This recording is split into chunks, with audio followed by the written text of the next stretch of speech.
was interesting to see many of the other cohort members were having similar issues that we were having in America. And so I just see that it's not just something that I was dealing with, and it's not just something that Americans are dealing with, but it's something that the body of Christ is dealing with. How to lead and be servant leaders, but not be afraid to have those conversations. So what I really appreciated this time was the refresher and the reminder that as disciples of Christ, as believers all around the world, that we're not alone in this connection of faith and work. It was so refreshing to hear Pat, the CEO from VMware, just talk about the ways that he leads a diverse team, a global team, and the ways that his discipleship shows up in how he is as a leader, but also the work that he does in making sure that he has an inclusive environment. And I think for me personally, as I complete business school and continue to think about what's next, I really needed that refreshing reminder that my faith comes with me wherever I go, but there's so much opportunity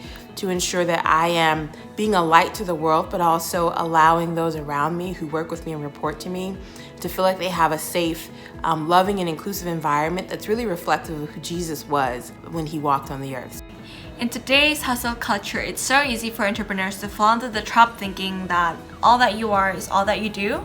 So we end up 24/7 working on our tasks, missing out on family dinners just to be on our laptop. That happens to me. What Nancy Orbrick says during GCG really set me free. She says that you can achieve all of God's purposes for you in one day. That changed my thinking that it's not my role as a leader to do it all for all, but it's to do it with all.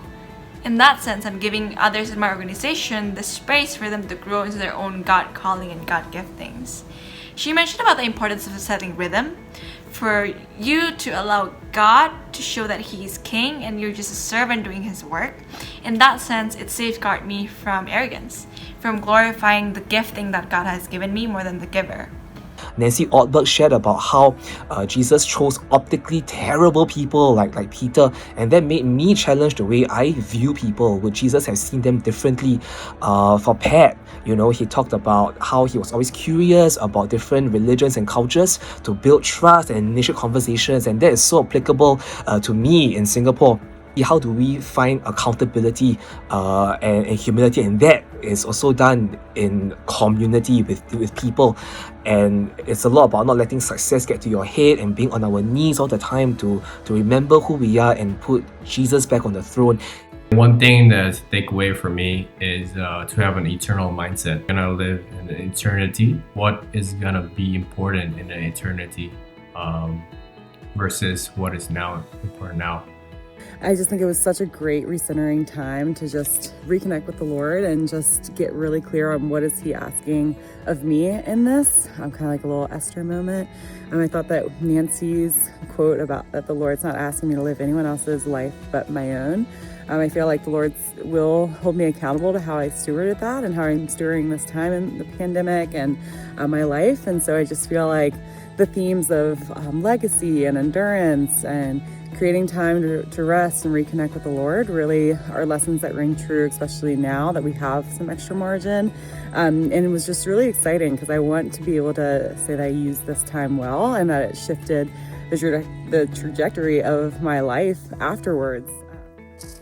As a Christian and leaders in the marketplace, I think there is a lot of opportunity that we can do right now. And all the speakers, when they testify, they're reminding me about this, about the harvest is still plentiful.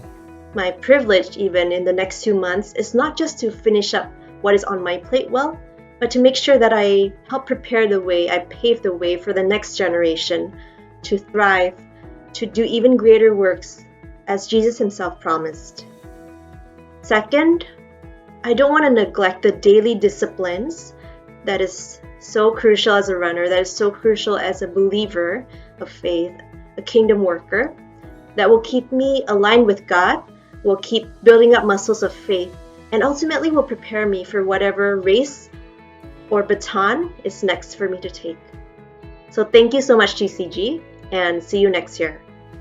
Thank you, GCG, because more than what my hand find things to do, I learned that Jesus cares ultimately far more about the condition of my heart. So thank you so much for organizing this, and I love it, and I thank all of you. Thank you.